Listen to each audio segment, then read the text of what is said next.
కోల్కతా ప్రభుత్వ హాస్పిటల్లో ఉన్న లేడీ డాక్టర్ను అత్యాచారం చేసి హత్య చేసిన ఘటనను నిరసిస్తూ అల్లూరు జిల్లా అరకులోయలో ప్రభుత్వ ఆసుపత్రి సిబ్బంది నిరసన వ్యక్తం చేశారు. ఈ సందర్భంగా ఆసుపత్రి నుండి అరకులోయ ప్రధాన రహదారి గుండా ర్యాలీ నిర్వహించారు. ఈ సందర్భంగా వారు మాట్లాడుతూ వైద్యుల రక్షణ కోసం ప్రభుత్వం కఠినమైన చట్టాలను తీసుకుని రావాలని డిమాండ్ చేశారు. మృతి చెందిన వైద్యురాలి కుటుంబానికి వెంటనే న్యాయం చేయాలని డిమాండ్ చేశారు.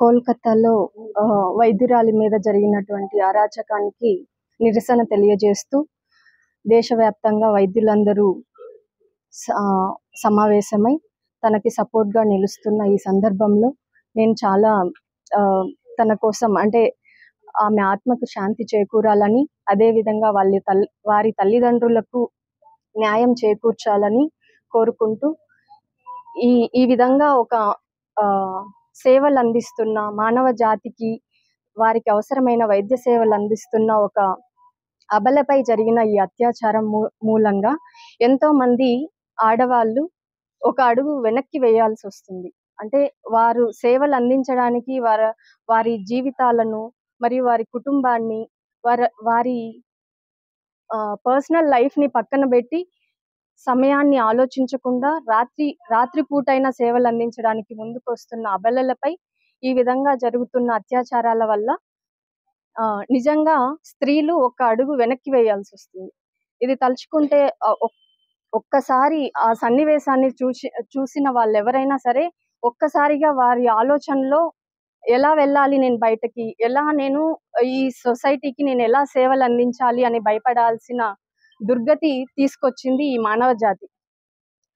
అసలు మనం ఏదైనా భయపడాల్సి వస్తే బయట నుంచి వచ్చిన ప్రమాదాలకి, అంటే వేరే జాతి నుంచి వచ్చిన ప్రమాదాలకి, అంటే ఏదైనా ఒక జంతువుని లేదా విషపూరితమైన జంతువుల పట్ల లేదా సింహం ఇలాంటివి, అంటే మనల్ని మనం కాపాడుకోలేని పరిస్థితుల్లో మనం భయపడాల్సి వస్తుంది. కానీ ఒక జాతిలో ఉంటూ కేవలం ఒక మనిషికి ఇంకొక మనిషి భయపడాల్సిన దుర్గతి ఎలా వస్తుంది?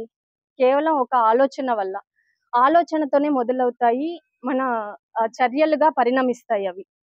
కాబట్టి ప్రతి ఒక్కరికి వారి కుటుంబ స్థాయిలో, సొసైటీలో, గురువుల స్థాయిలో నుంచి ఒక స్త్రీకి ఎలా సొసైటీలో తను జాగ్రత్తగా మసులుకోవాలి అని నేర్పిస్తున్నట్లుగాని ఒక పురుషుడికి స్త్రీ పట్ల ఎంత గౌరవంగా ఉండాలి, వారిని ఎలా ప్రేమించాలి, వారికి ఎలా సెక్యూరిటీని అందించాలి అనేది కూడా నేర్పించాలని కోరుకుంటూ తన కోసం మేమందరం నిలబడతాము. ప్రభుత్వం ఆమెకి న్యాయం చేకూర్చాలని కోరుకుంటున్నాం.